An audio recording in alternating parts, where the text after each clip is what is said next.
pasa otra cosa. Distintos gremios, entre ellos los taxistas y también los camioneros, han manifestado su descontento con el alza de los combustibles. Por 8 semanas ya, el precio de las bencinas ha ido en ascenso.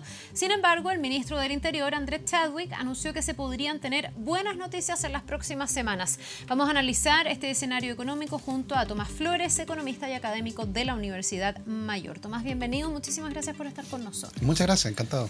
A ver, ya te voy a preguntar las causas, el por qué la bencina está a estos precios, el qué se podría hacer si es que uno quisiera tratar de ayudar al bolsillo de las personas. Pero lo primero quiero saber si estás de acuerdo con el ministro del Interior, con esta idea de que podríamos tener buenas noticias en las próximas semanas y esperar que por razones internacionales y todos los factores que inciden la bencina caiga, sin hacer nada más.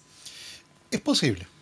Es posible porque el precio que la ENAP va a comunicar este miércoles en la noche toma de referencia lo que ha ocurrido en el mercado hace 2 o 3 semanas atrás.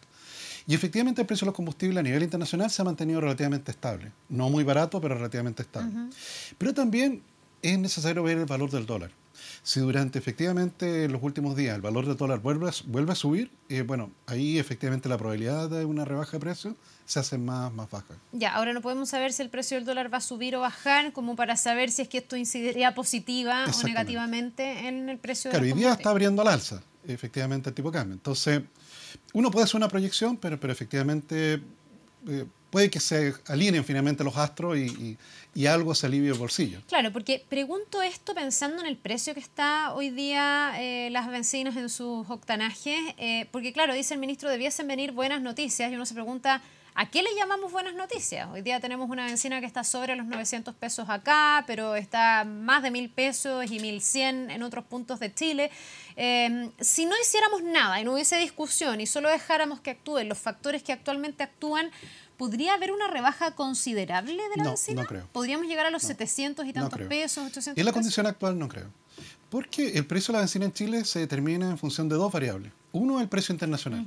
Te fijas, y ahí ha ocurrido un fenómeno puntual que puede ser bastante prolongado. Estas son las sanciones sobre Irán. De Estados Unidos sobre Irán. Estados Unidos sobre Irán. Irán es el tercer país más importante productor de petróleo del Cártel del Mal, de la OPEP.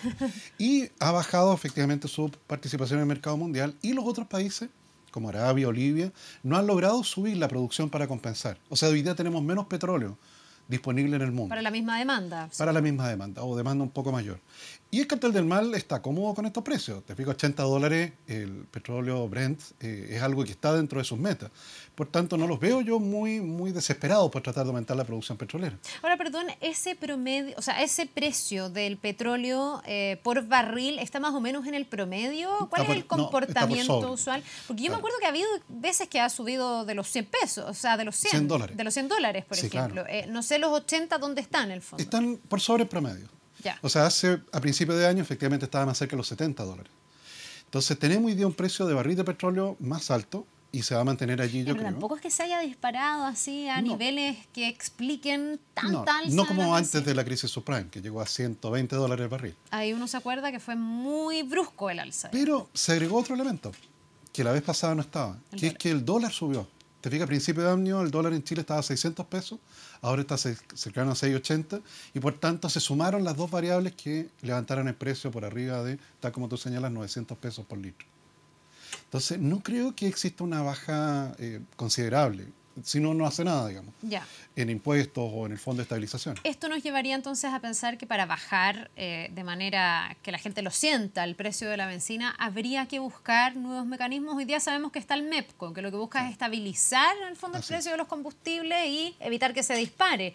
Pero también evita que baje lo que a uno le gustaría que baje. Claro, porque suaviza. Claro. Suaviza las alzas y suaviza las bajas. Y lo hace que en promedio efectivamente sea más estable. Perdón, ¿el MEPCO sobre qué opera? ¿Opera sobre el impuesto específico que tienen los combustibles? Sobre el impuesto específico, así es.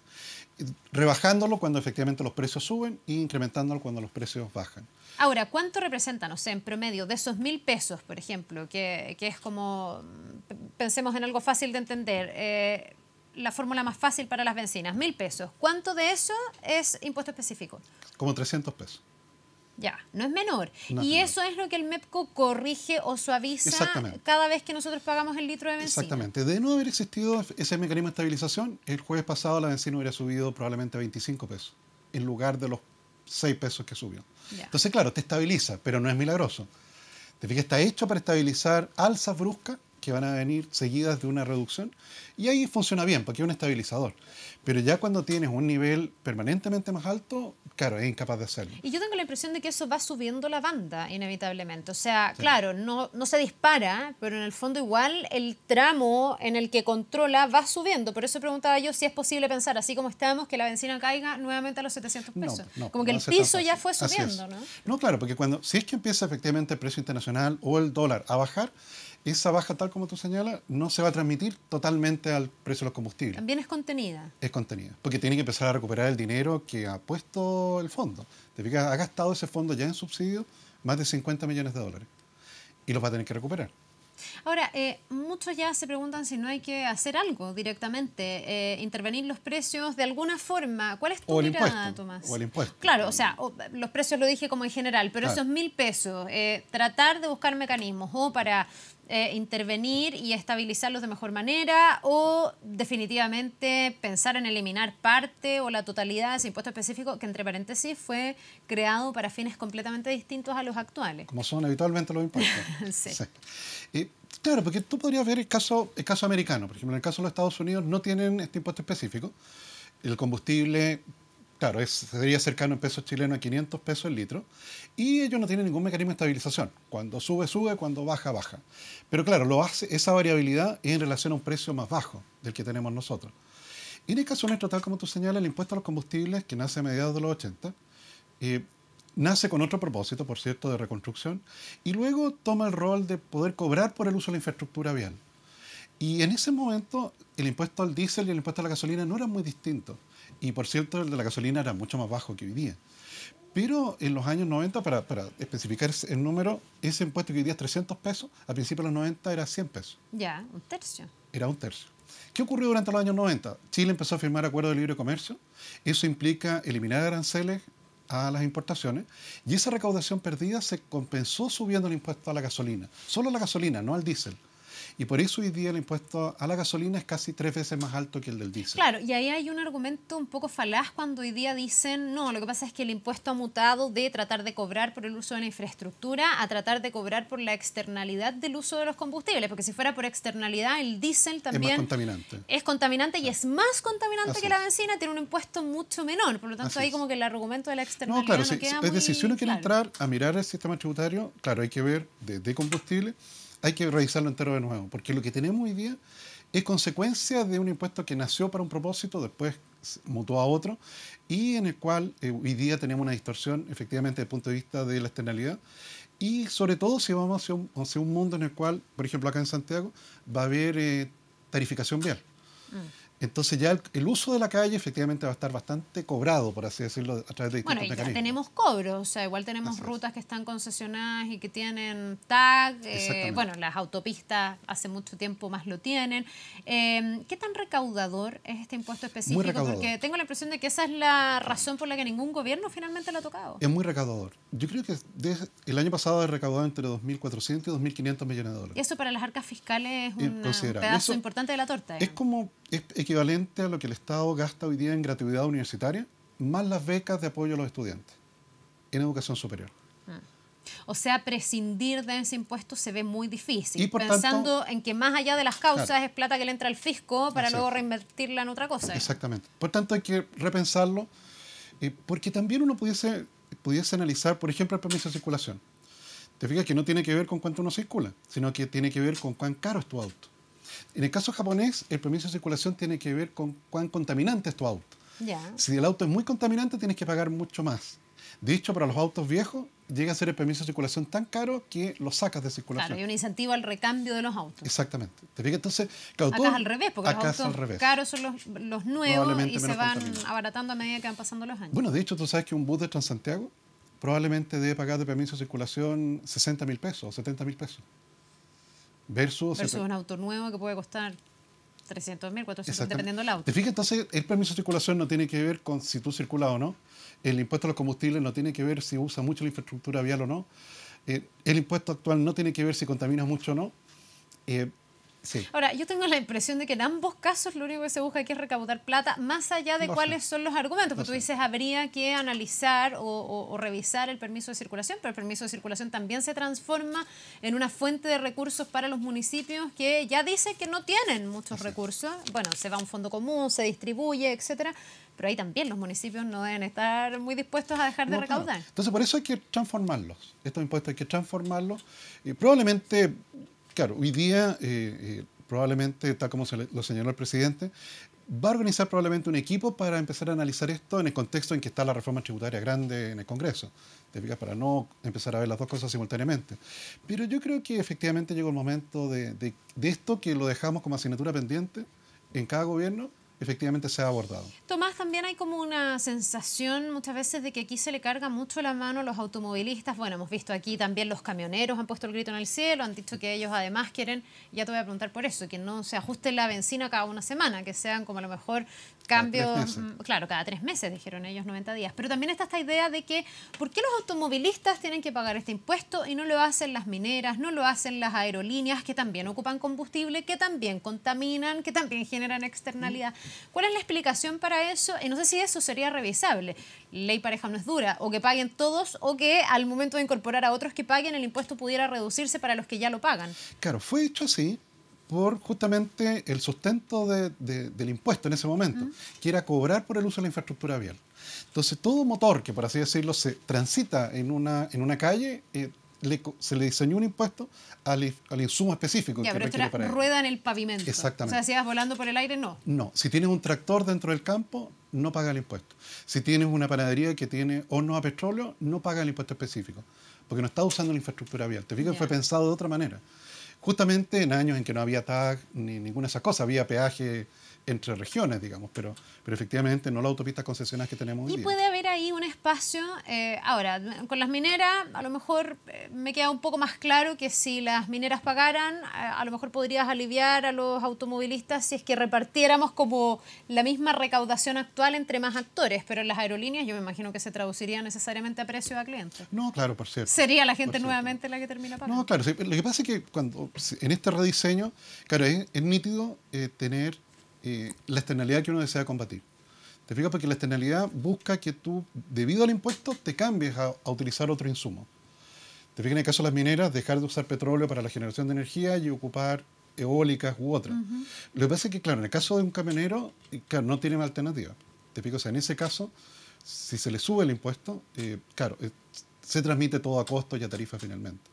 ¿Qué pasa con esta petición de los camioneros de que efectivamente no sea semanal el precio de referencia, sino que sea cada 3 meses y ahí se tenga entonces una fluctuación que me imagino sería mayor? Bueno, justamente eso. Yo hice la simulación de si hubiera ocurrido esto con modificaciones ¿Ya? cada 3 meses. Y claro, lo que te ocurre allí es que cuando toca la modificación, el precio subiría, en este caso hubiera subido 60 pesos.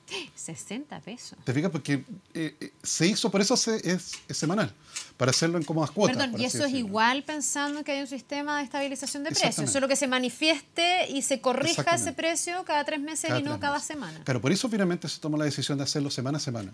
Porque de otra manera, cuando tocaba el cambio, claro, era tal el incremento que ahí la medida iba a ser rechazada. Me de manera río porque absoluta. esto tiene mucho que ver al final con el factor psicológico, porque Sí. de pagar, pagas lo mismo. Si el tema es si me entero cada una semana que me subió 5 pesos, o si me entero Exactamente. cada 3 que me subió 60. Es como Exactamente. una noticia más difícil de digerir. Claro, pero al final la cuenta hay que pagarla. Ahora, igual tiene que ver también con, no, claro, pero es que tú compensas, tienes que hacer el esfuerzo mayor en ese momento, o sea, necesariamente No, es claro, así. no, si yo, mira, hice la simulación con 1 mes, 2 meses, 3 meses, cada 3 días.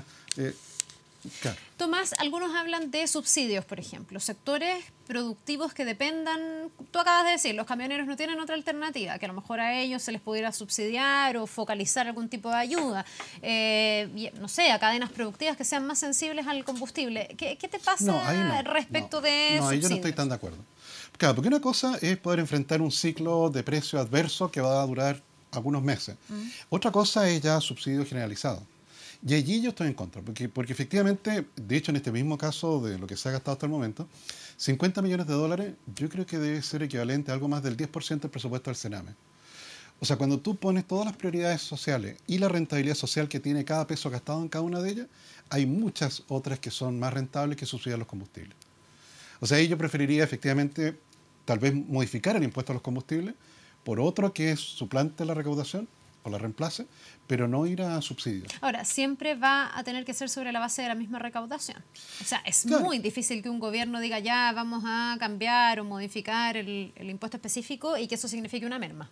Ah, no, claro, Al salvo que revés, el elimines gobierno ha un dicho gasto. que falta plata, entonces No, si claro, falta salvo plata, que ¿cómo elimines va a ser? algún gasto en particular. Que tú digas, mira, ya se acaba la gratuidad universitaria. No, claro, pero es que Claro, eso no va a no, pasar. O eso sea, no al va a pasar. revés, cada día hay más demandas sociales más que Ahora yo creo poder que de todas recortar. maneras uno puede en finanzas públicas hacer un mix que contenga tal vez el rediseño del impuesto, que contenga algo de crecimiento económico y con ello la recaudación correspondiente, y algo de mayor eficiencia en algún programa social. Yo creo que o programas de gasto en general. Yo creo que uno puede armar un paquete, o sea, no necesariamente encontrar una sola medida que te pueda aliviar este problema. Ahora tú me dices subsidios generales, no, pero subsidios enfocados a grupos, por ejemplo, de interés tampoco. Es que ahí tendría que estar muy nítida la externalidad positiva en este caso, que justifique que se subsidie ello en particular. Lo que pasa es que más que una externalidad positiva, yo veo que lo que podría haber es una contención de la crisis, porque si sigue subiendo así el precio de la benzina, ya los camioneros están diciendo que podrían manifestarse. El gobierno ha dicho, no necesitamos que se manifiesten porque sabemos que este es un Sí, problema claro. y estamos trabajando en ello. Pero si no hay respuestas prontamente y si no llegara a bajar la benzina, como lo estiman las autoridades, se puede poner muy complejo por el poder también que puede tener un gremio como el de los No, por camioneros. cierto. Pero claro, en el caso de los camioneros que ocupan petróleo y diésel, el impuesto no es muy alto. Y por tanto ahí el espacio, aunque tú lo eliminaras, el espacio no es grande para resolver el problema. O sea, si el barril de petróleo llega a $90 o $95, indudablemente a los camioneros se les produce un efecto concreto de daño en términos de competitividad. Y claro, ahí yo de todas maneras creo que subsidio, yo creo que no es la respuesta. Ahora, todo esto también tiene que ver con un pie forzado, me imagino, para Chile, que es entender que dependemos en un 100% de factores externos para saber cuánto valen los combustibles que nos llegan. Un 100% es un poco exagerado cuando tomamos en cuenta el impuesto específico, porque ahí estamos diciendo que tenemos casi un tercio que depende de nosotros mismos, porque es un Así impuesto es. que sí supera esa materia. Pero en el precio real, sin los impuestos, esto tiene que ver con la dependencia en términos de combustible que tiene Chile. Sin duda. Somos Inevitable que sí. estemos como Pero somos expuestos a menos las dependientes. oscilaciones. Tú sabes que en el tema de generación eléctrica, paulatinamente esa dependencia está cambiando. De hecho, las centrales que son a petróleo diésel son las últimas que se echan a andar en caso de aumento de demanda muy significativo o de caída de alguna central productiva. Porque indudablemente producir a petróleo es lo más caro que hay. Ya. Ahora, no es que estemos a lo mejor absolutamente sin ningún trabajo que se haya hecho en esta materia, pero de todas maneras nuestra dependencia sigue siendo súper alta. Sí, pero menor que antes. Que es una buena noticia. Claro, ya se ve el mundo menor que antes. O sea, hoy día para producir una unidad de producto, de cualquier producto, ocupamos menos petróleo del que se ocupaba en el año 70. O sea, el alza del precio del petróleo de principios de los 70 fue tan significativa que echó a andar, y mira, son las vueltas a la vida, echó a andar en varios países programas de eficiencia energética, que hace que hoy día somos mucho menos dependientes de petróleo de lo que éramos 50 años atrás. Ya, esa es una buena noticia dentro de este marco. Hemos hablado de cómo opera el MEPCO, Tomás. ¿Hay un convencimiento de que el MEPCO es el mejor sistema de estabilización de precios? Todos los sistemas, porque antes tuvimos el CIPCO. Yo no Sí. sé cuál es la diferencia entre el CIPCO y el MEPCO. Y en el fondo, ¿cuál es el espacio que queda para que el sistema con el que tú estabilizas los precios pudiera ser mejor y se tradujera en bajas? ¿Hay algo que hacer en el MEPCO? ¿Cuál era la diferencia con el CIPCO? Yo creo que lo que puede hacer, bueno, principalmente los parámetros y cuánto era el rango que podía subir el precio. Lo que pasa es que finalmente también depende cuánto dinero uno coloque allí. Porque, por ejemplo, en el caso de la parafina, no sé si te has fijado que las fluctuaciones de precio allí son a veces 20 pesos para arriba, 25 para abajo. Sí. Allí existe un fondo al cual se le acabaron los recursos y por tanto hoy día no tiene ni subsidios ni impuestos. Ya. Entonces, claro, uno podría cambiar los parámetros del MEPCO, de que en lugar de subir 5,8 pesos, subiera, ponte tú, 2 pesos por semana. Es decir, alargar un poco más la cuenta, en más cómodas cuotas.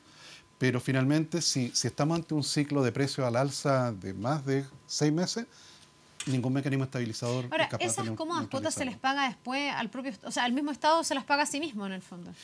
Ah, ¿De no, dónde provienen esos fondos compensatorios que te permiten como amortiguar las la baja, alzas la baja que viene después. y también las bajas? Claro, cuando empieza a bajar el precio del petróleo, a los consumidores no se les rebaja el precio en todo Ya, lo que ahí te venía vas abajo. quedando como con la cola dentro, digamos. Exactamente, y ahí empieza a recuperar el dinero que gastaste antes. Ya, o sea, esa es la razón también por la que el piso va subiendo. Ahí tú vas como retornando lo que tú prestaste, entre comillas, para que no Presta. se notara tanto el Claro, alza. si son mecanismos de estabilización, claro, no están diseñados para ese mecanismo de subsidio permanente. Ahora, así como vamos, ¿qué podríamos pensar? Porque esto es ahora, pero también al tener un mundo tan cambiante, yo no sé si en algún momento el barril ha bajado tanto que tengamos una baja muy ostensible o si tenemos que irnos haciendo la idea de que en algún momento igual vamos a superar los 1.000 pesos. No, puede haber, pero indudablemente aquí, bueno, por cierto que está el rol de los Estados Unidos es fundamental en esta materia.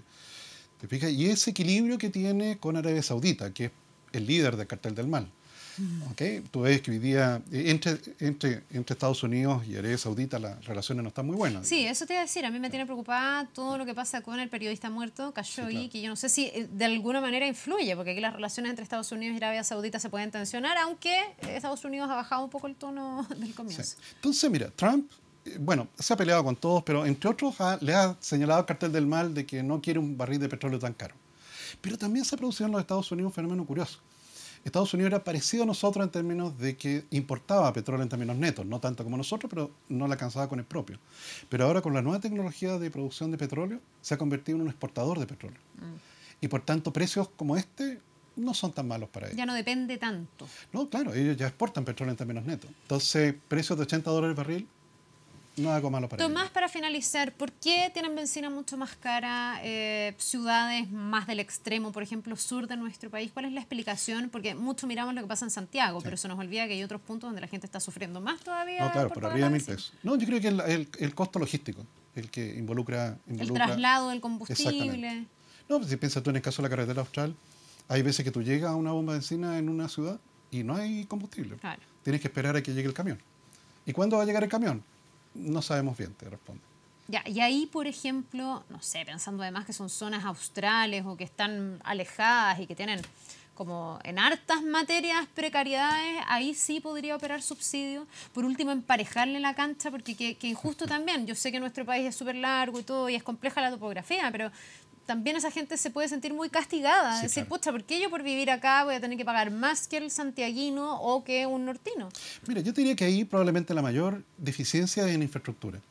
Y por tanto, el subsidio o ayuda a zona extrema ha estado concentrado en ello. En dotarlo de una infraestructura que nosotros aquí en Santiago la tenemos dada. Pero Ya, pero siguen teniendo la benzina mucho más cara. no, claro, pero el mayor déficit no es la benzina. Yo te diría que el mayor déficit es que tienes colegios donde no tienen baño con agua corriente todavía. ¿Te fijas? Entonces, yo creo que allí esa rentabilidad social sigue siendo más alta que el subsidio al combustible. Claro, porque lamentablemente aquí todo opera con priorización en el fondo. Así Tampoco hay es. plata infinita para abarcar todos los frentes al mismo tiempo. Así es la economía. Ya, pues Tomás, así es la economía, la dureza de la economía. Muchísimas gracias. Encantado. Que te vaya muy bien, que tengas un buen día.